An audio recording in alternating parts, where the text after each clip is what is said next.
Halo teman-teman semua, Assalamualaikum warahmatullahi wabarakatuh. Kembali lagi di Akuntansi Indonesia ya. Kali ini saya akan mencoba menjelaskan tentang laba rugi, di mana laba rugi merupakan laporan yang biasa tersaji pada akuntansi. Nah, laporan akuntansi itu kan sering saya bahas, di mana di situ ada laba rugi, ada neraca, ada laporan arus kas, laporan perubahan modal, dan juga catatan atas laporan keuangan.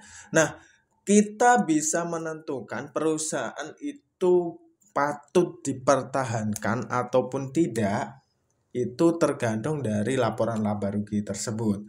Jika perusahaan misalnya kita sedang membangun sebuah bisnis, sebuah perusahaan, kita alokasikan anggaran misalnya 1 miliar.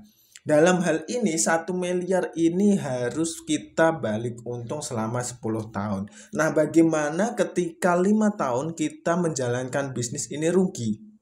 Nah, itu kan ada sebuah ketentuan-ketentuan yang terkait dengan kebijakan yang akan digunakan oleh si pemilik perusahaan. Misalnya, dalam 5 tahun itu adalah sesi pengenalan usaha. Jika dalam 5 tahun ini masih rugi dan di tahun ke-6 tidak bisa menunjukkan hasil yang positif, maka selanjutnya kita tutup. Misalnya seperti itu. Ini adalah sistem akuntansi yang menunjukkan tentang eksistensi perusahaan tersebut untung atau rugi. Nah, langsung saja kita mencoba untuk membahasnya. Di sini saya memiliki beberapa item teman-teman, di mana item-item ini terkait dengan akun-akun yang ada di dalam akuntansi. Akun-akun itu meliputi apa saja? Nah, di sini yang pertama adalah akun yang namanya pendapatan, teman-teman.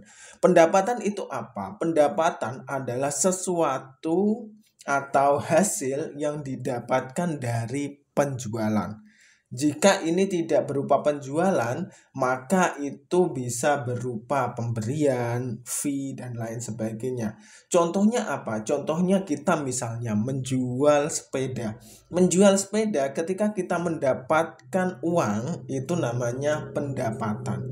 Maka di dalam pendapatan ini biasanya isinya adalah informasi bertambah atau plus. Berbeda dengan informasi yang lainnya, di sini ada biaya operasional. Biaya operasional adalah negatif, teman-teman. Kenapa bisa negatif? Karena ini akan mengurangi dari operasional perusahaan. Contohnya apa? Contohnya yang mempengaruhi operasional adalah misalnya satpam. Kita memiliki satpam. Apakah satpam itu berpengaruh pada penjualan?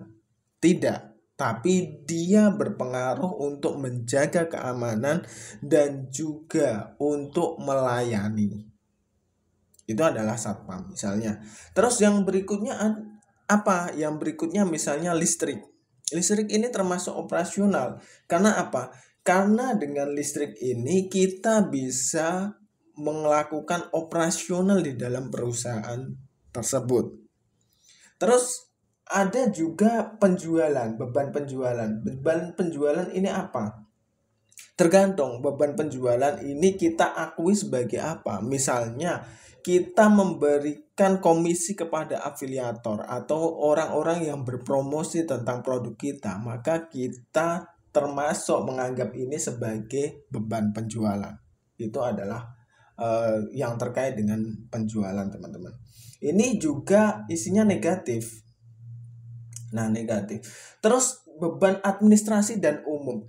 Saya jelaskan seperti ini. Di dalam perusahaan itu kan ada berbagai aspek divisi yang ada di dalamnya.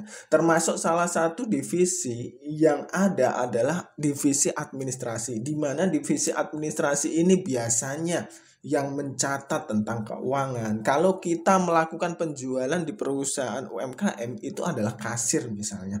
Kasir ini secara tidak langsung dia membantu terkait dengan pencatatan penjualan yang dimiliki oleh perusahaan. Dia tidak produksi tapi dia ikut andil dalam perannya di dalam penjualan tersebut.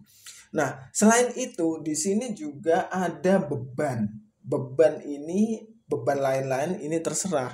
Teman-teman misalnya membayar sampah bulanan, atau membayar tukang parkir, karena parkirnya kita tarik gratis misalnya, itu termasuk adalah beban lain-lain. Nah, ini adalah juga minus teman-teman.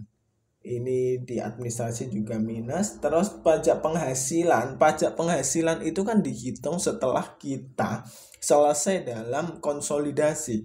Setelah perusahaan itu dinyatakan untung, maka dia ditarik pajak. Tapi kalau dinyatakan rugi, itu kan tetap tidak dikenakan pajak. Maka ini sifatnya adalah mengurangi.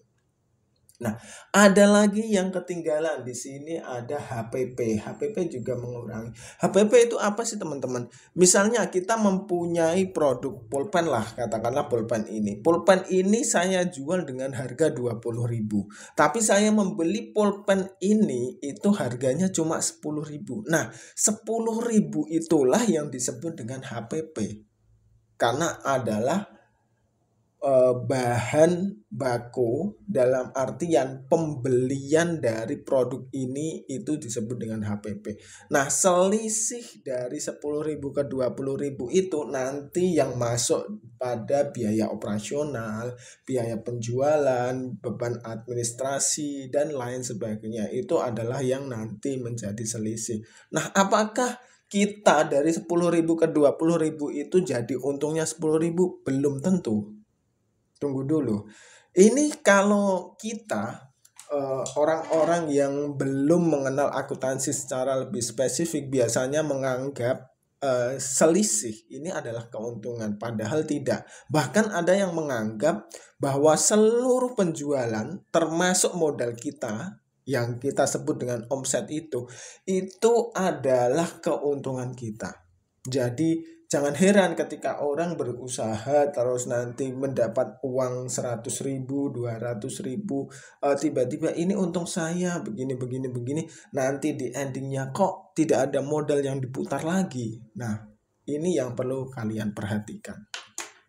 Nah, setelah semua dihitung, nanti di sini ada laba kotor, di sini ada laba operasional, dan juga laba bersih.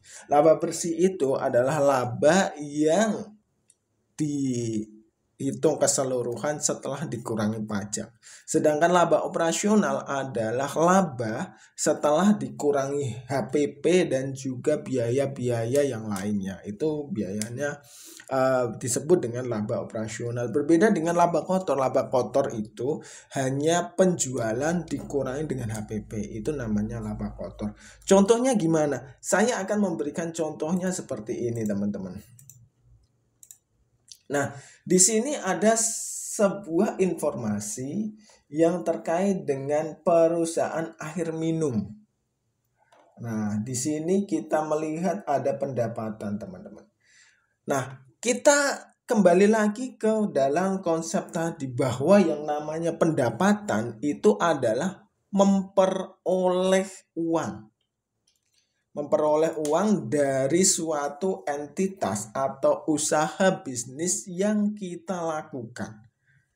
Nah, di sini dia menjual air. Nah, maka ini disebut dengan penjualan. Terus ada lagi non-air. Contohnya non-air apa? Misalnya menjual meteran, menjual pipa. Itu adalah pendapatan non-air. Terus di bawahnya lagi ada pendapatan lain-lain. Pendapatan lain-lain contohnya apa? Bisa jadi kalau perusahaan seperti ini adalah denda. Ketika kalian telat membayar uang bulanan di suatu perusahaan air minum, itu kalian akan mendapatkan denda. Dan denda ini biasanya masuk ke dalam pendapatan lain-lain. Terus kemudian beban. Setelah pendapatan itu yang menambah positif, yang kemudian adalah beban yang merupakan negatif. Beban pegawai. Beban pegawai ini termasuk pegawai yang mengurusi tentang administrasi, yang mengurusi tentang pengeboran air misalnya, yang mengurusi tentang perpipaan misalnya, itu adalah biaya pegawai. Terus yang kedua beban pemakaian bahan bakar. Nah, tergantung ini bahan bakar kendaraan untuk menagih atau bahan bakar yang digunakan untuk memompa air. Nah, itu termasuk beban. Terus ada lagi listrik. Listrik ini juga beban. Karena ini nilainya tinggi, dapat dimungkinkan perusahaan ini menggunakan listrik sebagai alat untuk energi pompa yang mereka gunakan. Nah, terus berikutnya ada lagi beban pemakaian bahan pembantu, terus ada beban operasional, beban pemeliharaan, beban air baku curah. Kok air baku curah ini ada bebannya? Nah, biasanya kan perusahaan seperti ini dikenakan pajak air, misalnya seperti itu. Atau mungkin ada hal-hal lain yang terkait dengan bahan baku air ini. Misalnya membeli bahan-bahan yang digunakan untuk pengenceran air misalnya, atau hal yang lainnya. Ini ada pemakaian bahan kimia, beban ATK. Nah, beban ATK ini ada sendiri kan. Beban kantor, beban operasional, promosi, retribusi, penelitian dan pengembangan, dan beban sewa. Oke, kita sudah melihat bahwa di situ ada yang namanya pendapatan dan ada yang namanya beban. Sehingga kita bisa menyimpulkan bahwa yang namanya laba rugi itu isinya hanya hal yang menambah dan hal yang mengurangi. Cukup simpel. Yang perlu kita ingat bahwa pendapatan itu yang menambah. Oke, sumber yang menambah pada penjualan itu apa? Ya, penjualan itu sendiri atau pendapatan lain-lain itu adalah sumber yang menambah. Dan yang mengurangi itu sangat banyak sekali hal-hal yang mengurangi. Bahkan di dalam operasional itu sangat banyak informasi yang akan mengurangi dari pendapatan tersebut. Nah, terus di sini ada beban penyisian penghapusan, ada beban penyusutan, beban bank, dan lain sebagainya. Sebenarnya ini itu nanti ada informasi di laporan keuangan tingkat lanjut, di mana penyisian atau penghapusan ini kan terkait dengan misalnya kita membeli mesin harganya 5 juta. 5 juta kalau kita biayakan satu kali, maka keuntungan kita tidak terlihat. Maka selanjutnya kita biayakan selama 4 tahun atau 5 tahun. Ini seperti itu nanti konsepnya. Tapi di sini yang kita terangkan adalah tentang laba rugi dulu, maka kita tidak masuk ke dalam hal semacam ini. Terus setelah itu kita menaksir laba sebelum pajak dan laba taksiran pajak penghasilan dan laba bersih. Nah, inilah yang disebut dengan laba bersih. Laba bersih adalah keseluruhan setelah dihitung pajak. Nah, ini adalah laba operasional dan ini laba kotornya mana? Ini seharusnya dikurangi dengan HPP jika ada HPP.